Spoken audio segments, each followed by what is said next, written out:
Hey everyone, welcome back to the channel. My name is Richard Moglen. Welcome to this week's Stock Market Outlook video sponsored by MarketSmith. And as of right now, we are in a market in correction as per IBD. And what I'm really waiting for to get aggressive again and start kind of increasing my exposure is a follow through day. And if you're not familiar with what the follow through day concept is, it's extremely important. And I have an entire video about it full of examples and kind of more in-depth explanations.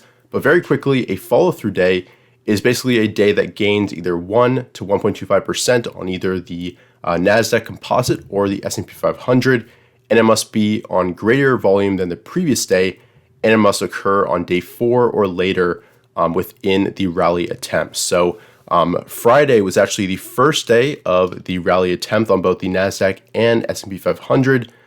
So this is where we start counting. So this is day 1, 1, 2, 3, 4. That could be our potential basically follow through day. So make sure to check out that video if you're not familiar with what that concept is.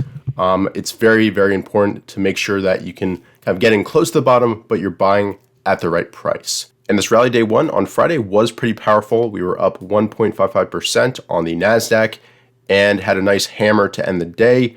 And we did undercut the Thursday lows, which is an added bonus. Everybody who used this kind of point as their stop loss basically got shaken out and potentially has to buy back now in the future. But we are still within the context of kind of an overall downtrend if we follow this line here. So just because we had a nice close on Friday doesn't mean we can't continue to go sideways for a bit or even undercut this low and restart the count for the fall through day. So no need to get super aggressive in the short term. We have to wait for really price confirmation and the start of the next uptrend. And moving on to the S&P 500, this definitely fared better during this most recent correction. You can see we're actually above the 50 SMA at this point. So the S&P 500 stocks overall are faring better than the NASDAQ, which is kind of weighed down by all those growth stocks. But overall, a very nice close on Friday above the Thursday high. And as I said, we're back above that key moving average, the 50 SMA. So as of right now, a lot of stocks that are showing RS are in this index versus the NASDAQ 100.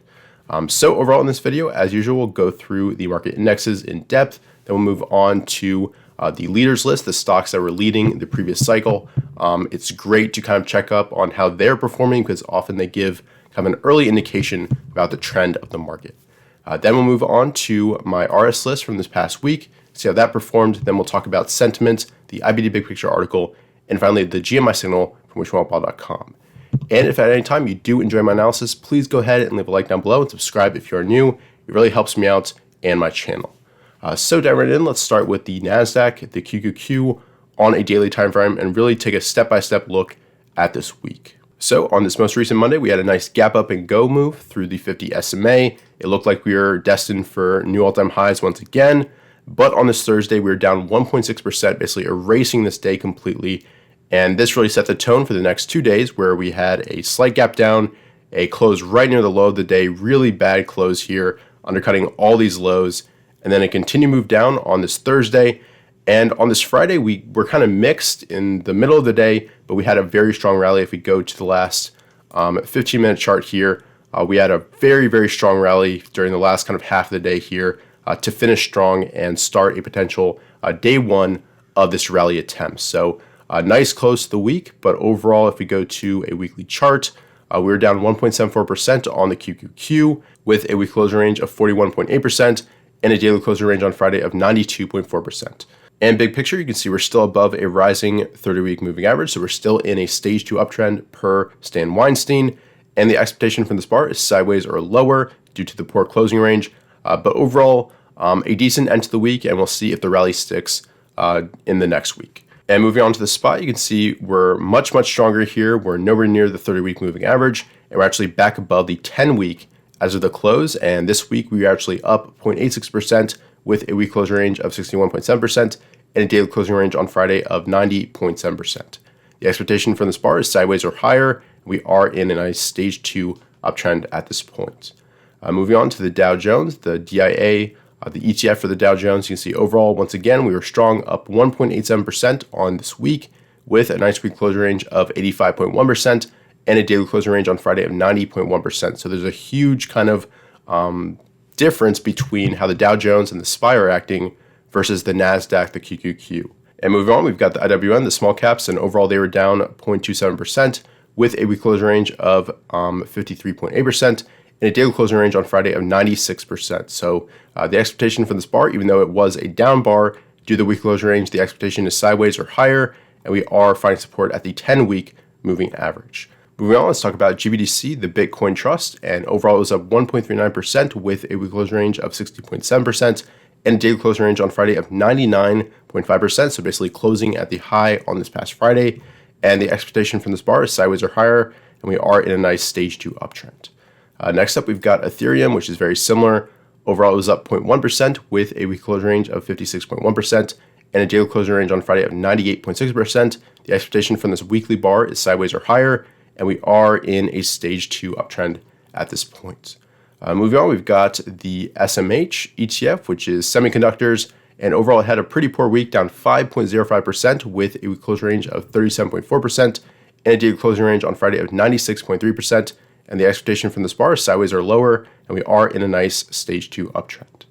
Next up, we've got the FFTY, which really shows the volatility this past week in growth stocks. And overall, it was down 4.66% with a week closing range of 38.5% and a daily closing range on Friday of 95.1%. So despite the strong close on Friday, we still had a pretty poor weekly closing range, and overall did find support at the 30-week moving average, and it is in a stage 2 uptrend, but the expectation from this bar is sideways or lower. And moving on, we've got the VIX, and overall it did spike dramatically above 30 this week, but now it's back down to 24.66, so still pretty elevated, but overall we were down 11.77% on the week. And last up, we've got the XLF, the financials, and overall they were up 4.33% on the week, so they're kind of leading the market at this point, and they had a strong weekly closing range of 81.9% and a daily closing range on Friday of 91.6%. The expectation for this bar is sideways or higher, and we are in a nice stage 2 uptrend. So overall, kind of mixed signals from the indexes. The QQQ, despite the strong move on Friday, is still a little bit weak on the weekly, and might need a little bit more time to kind of become less volatile, build out some nice bases within the growth stock leaders, and then we can start this next potential uptrend. So moving on to the leaders from the past cycle, and I'll be updating and posting my next true market leader list once we get a little bit more confirmation and signs of RS within the growth space. But overall, you can see all of them are actually below their 21 EMA. That's not a great sign for growth, and most of them are below their 50 SMA. So pay special attention to the ones that aren't below their 50 SMA. Those are showing some type of RS.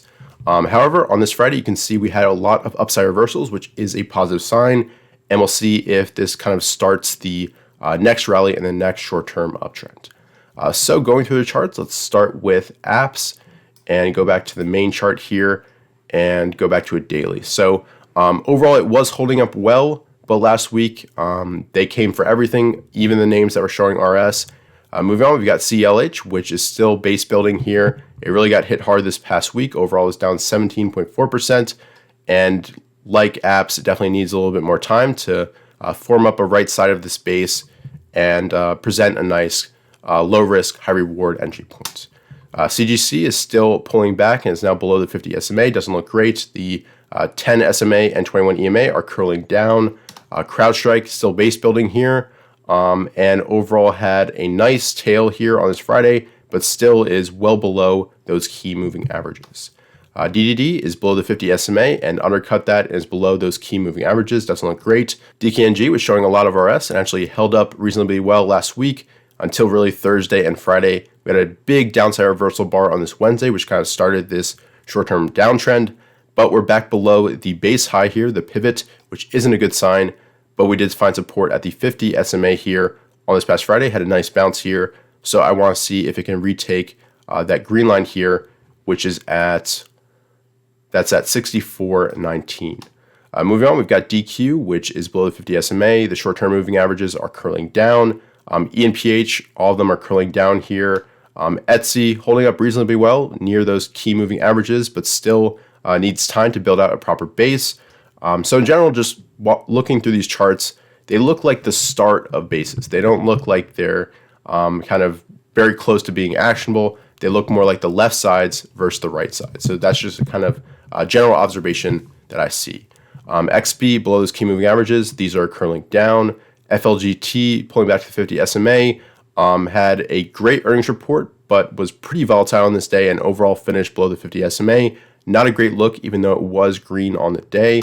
Fetch below the 50 SMA and undercut these lows, so maybe needs to form a base here, with this being the left side. FUTU holding up reasonably well, back above this low at 140, but overall needs a little bit of time, especially after this huge move. It needs kind of a lot of time to digest that, and at this point, even though it looks reasonably tight, this is like 30% from the high. So in my view, it needs time, and it might have bounced off the 10-week here. It didn't quite reach there, but overall, holding up reasonably well and is holding this low, but needs time and really needs to tighten up before I would consider buying this stock. Fiverr below the 50 SMA, but not too far, is holding this low, which is a good sign. GRWG, a nice hammer on this Friday, but once again, this looks like the left side of a base. And net needs a little bit more time. It's actually close to the 200 SMA at this point. MVCR very close to that level as well. Fell all the way back to this previous base here. PDD below the 50 SMA. These are curling down. Pinterest back above this low, which is a good sign. May need to form out a base here. Redfin really sold off this past week on increasing volume. And this definitely is in a short-term downtrend. You can see that from the 10 SMA really curling down, trying to follow price downwards. Roku holding up reasonably well, but did sell off this past week below all the key moving averages. SE holding near the 50 SMA, showing a little bit of strength here. SI extremely volatile, but a bounce off the 50 SMA and a good finish to the day on this Friday. Snap back above the 50 SMA looks relatively strong, but once again, this looks like the start of the left side of a base to me. Tesla really got hit hard these past 2 weeks. The 21 EMA and 10 SMA are curling down, and looks like the 50 SMA is very close to as well. TSM holding near the 50 SMA. An inside day on this past Friday, but a good close. TDD found support at the 200 SMA so far, but really sold off hard on this Wednesday and Thursday. But on this positive day, you did have increasing volume, which is a good sign. But the RS line tells a pretty negative picture here. And overall, this price action is pretty erratic and definitely wide and loose. Twilio pulling back hard, but overall back to this kind of pivot area here from the previous base, close-ish to the 200 SMA. Upwork looks reasonably strong, holding near the 50 SMA. RS line is in a downtrend though. Zillow below the 50 SMA and the key moving averages, but a nice hammer on this past Friday. Zoom broke below the 200 SMA and this low right here, but did reclaim it on this past Friday. And finally, we've got Zscaler, which pulled all the way back to the earnings gap up near 175. So overall, a lot of these need time to build out a base and kind of form up a nice low risk entry once again. So moving on to my RS list from this past week, we'll go through those charts. So sorting by the weekly change, we've got INMD, which overall was down 3.47% and is holding near the 21 EMA above the 50 SMA. It did fail its breakout here, but reasonably strong within this weak market. CELH as well is holding near the 10 SMA, showing a little bit of strength. A nice move here, an upside reversal on Friday, but definitely isn't actionable within the next few days. ZBRA, nice support at the 21 EMA and is holding this gap up nicely. DKNG, we already talked about. SONO, a nice hammer on Friday, and this looks pretty good within the shelf here, holding the 21 EMA. ABNB holding the 50 SMA. Very strong hammer here on Friday, but once again, this looks like the start and the left side of a potential base here. Penn holding the 50 SMA, nice hammer on Friday, but once again, very volatile, needs time before a good low risk entry. HubSpot lost the gap up here. It was holding up very, very well until Thursday and Friday, but did find support at the 50 SMA and near this high right here. Wix lost the base pivot, but overall is holding near the 21 EMA. And ZI, you can see, failed this kind of wide and loose shelf here and is back below the 50 SMA. Definitely needs a little bit of time here. Snap holding the 50 SMA, as we talked about. Twitter holding near the 21 EMA and is holding this low, which is a positive. Apps we already covered, CELH we talked about, and pins we talked about as well. So overall, even the stocks that were showing RS from this past week got hit pretty hard. These were down many over 5%, a lot of them over 10%. So as I said, when we looked at the leaders, a lot of these need a bit of time before they would kind of form good low risk entries. So moving on, let's go ahead and talk about sentiment and start with my sentiment surveys on Twitter. And overall this week, we actually saw a jump from 42.1% bullish to 48.5% bullish. It would be interesting to see what this would have been if we didn't have that recovery on Friday. But overall, I would have actually liked to see a flush to 30% here, but we'll see what happens next week. And moving on to the put-call ratio, you can see this is going the right way. The bulls versus bears poll is also decreasing, which is good. And looking at the name exposure index, this is decreasing as well. Although you can see if we go here, the last major kind of correction here during October, September, November of last year, it fell all the way to about 58. So we're still a little bit higher than that, but we'll see what happens next week. And moving on to the IBD Big Picture article, the headline is Stock Market Surges Eventually After a Robust Jobs Report. IBD 50 firm Polaris Dynatrace show bullish action. And overall, they discuss how, once again, it was a volatile session on Friday. We saw a bunch of whipsaws. We had a good jobs report, which is good. And overall, they discuss how we did have Polaris PII clearing a flat base on this past Friday. Dynatrace as well reversed higher after a test of its 50-day moving average. However, they discuss how we are now in a correction since Thursday, with the S&P 500 marking its 6th distribution day in 11 trading sessions, which is definitely a sign of clustering, which isn't good for the overall market.